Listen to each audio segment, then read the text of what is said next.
ఇప్పుడు మీరు అనౌన్స్ చేసేస్తే అయిపోతుంది. కనుక్కొని చెప్తానన్నా, వాళ్ళు హెడ్ క్వార్టర్స్తో కనుక్కొని వచ్చి చెప్తామన్నారు. 3 గంటల వరకు టైం ఉంది, ఈ లోపల దాన్ని టైప్ చేసి తీసుకురండి. మేము వాయిదా చేసుకోండి, 16వ తేదీ చేసుకోండి అని తీసుకురండి. అంతే. మనము ప్రజలు చెప్పుకోలేము. మన కోర్టు కూడా ఉంది లేపలు ఏవో ఉంటాయి.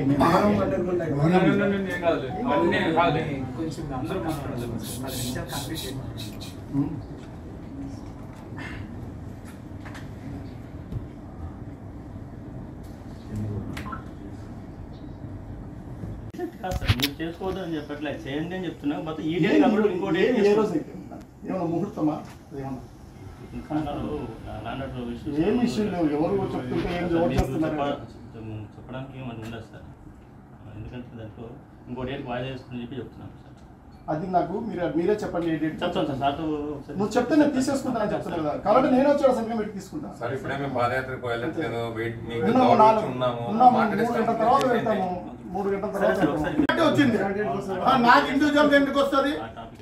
ఏం టాపిక్ పార్టీ టాపిక్ నేను అడుగుతాను. మా అధినేతనే పార్టీకి ఏం లేదు. నువ్వు పార్టీకి పని చేస్తున్నా కనుక మా పార్టీకి నేను అడుగుతున్నాను. సార్ మీదే డిపెండ్ అయితే ఒకవేళ సార్ పొరపాటుని వారంలో ట్రాన్స్ఫర్ వచ్చిపోతే అప్పుడేం సార్ పరిస్థితి?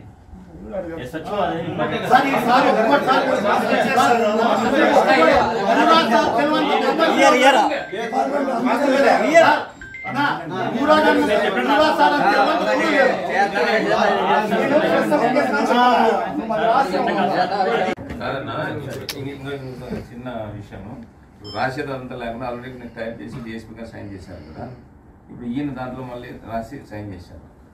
డిఎస్పీ గారు ఆథరైజ్డ్ అతను కాబట్టి పోతే ఏమైనా సార్ చేసి ఫ్యాక్స్ పంపించేసి మనం ఎక్కడ వెళ్ళట్లేదు.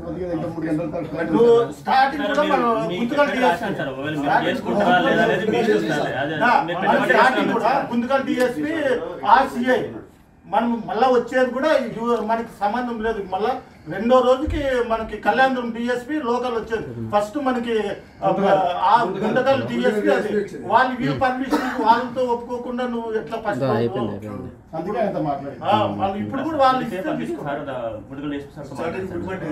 వాయిదా వేసుకోమని రాసుకుంటున్నాను. అప్పుడు మీరంతా బాగుండాలి. నేను ఒక మీరు చేస్తే అది సార్ మేము ఆ డేట్లో ఇవ్వలేకపోతే ఇంకో డేట్లు ఇస్తున్నామని చెప్పి మీరు మీ డిఎస్పీతో మాట్లాడి